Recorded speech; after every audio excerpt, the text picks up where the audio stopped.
Now today next topic is packing of particles in crystal. There is two types of packing. One is one dimensional packing, two dimensional packing, and another is three dimensional packing. So first of all, we will take here one dimensional packing of particles. You know, particles are considered as simple sphere, means size of particle is spherical. So spheres are placed in one dimension like this along x-axis. Second, two-dimensional closed packing. Here in two-dimensional closed packing, it is also of two types. One is square closed packing. Look here, there are layers of particles.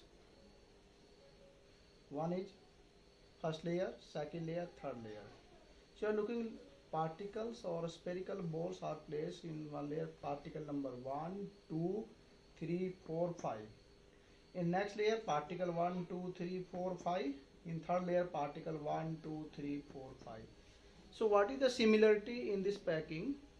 That particles are arranged in the same alignment, like particle 1, particle 1, particle 1 of each layer.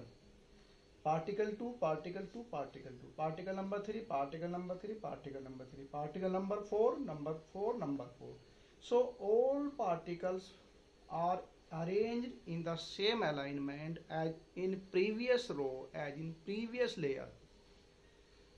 So here, suppose it is known as A type of layer, then this is also having same alignment, it is also having same alignment.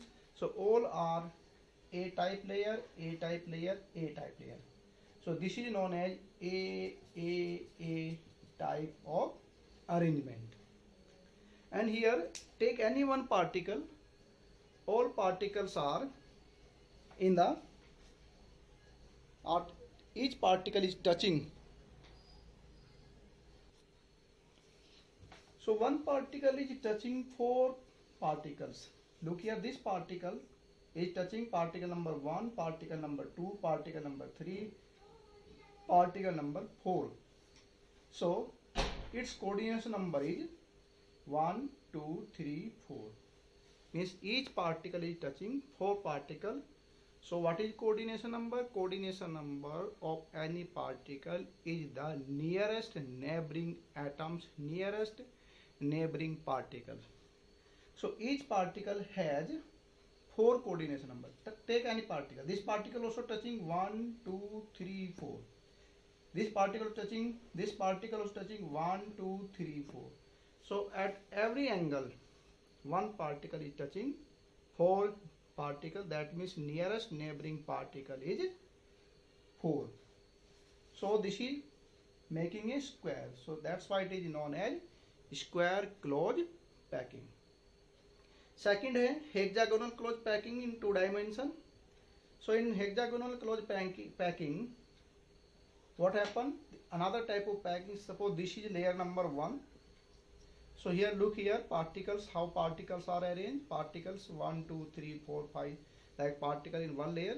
Second layer, particles in second layer will be placed in the depression of particles of previous layer.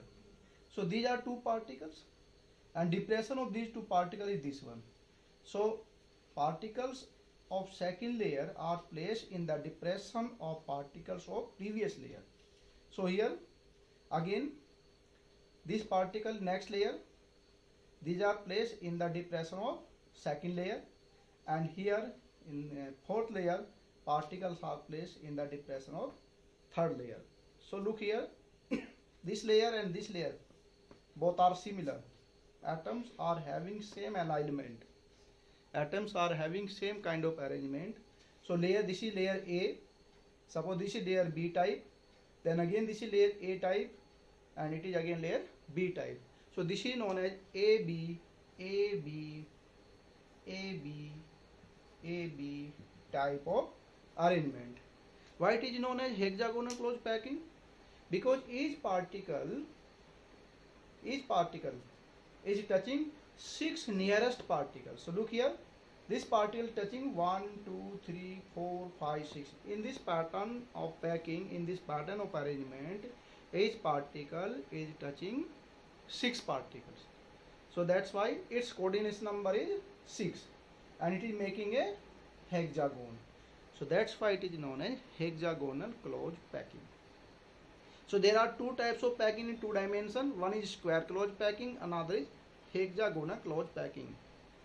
And another important point in this packing, look here, there are some type of gap in between 3 particles.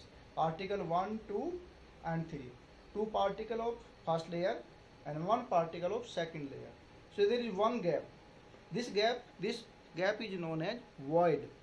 This gap is also known as hole or interstitial sites or interstices. So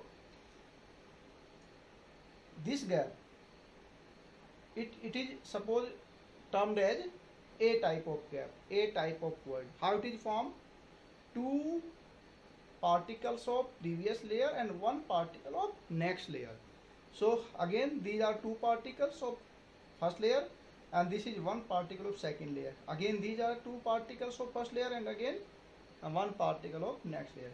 So this type of gap, this type of void is known as A type of void. Second type of void, look here, 1 particle of first layer and 2 particle of second layer. So this is another type of gap, this one, where it is written as B. So this is B type of void. Again 2 particle of next layer and 1 particle of previous layer. So again 2 particles of next layer, 1 particle of previous layer. So look here, this gap. How will you denote this gap? Notation of this gap, again 1 particle of previous layer, 2 particle of next layer. So this is B type of void. And this one, 2 particle of this layer and 1 particle of next layer. So this void is A type. So A type, A type, A type. This is B type, B type, B type. Again look here, this void, this void. What is the notation of this void? It is A type of void because 2 particles of previous layer and 1 particle of second. So you can remember like that. So we are having A type of void and B type of void in 2-dimensional hexagonal closed packing. And these voids are very important when we will discuss closed packing in 3 dimensions. So these voids, these gaps are very important. We can form layer in Z axis in 3 dimensions by placing ball either above the A type of void or B type of voids. So we'll discuss in 3 dimensions. So this is packing of particles in 1 dimension and 2 dimension. In next clip we will discuss packing in 3 dimensions.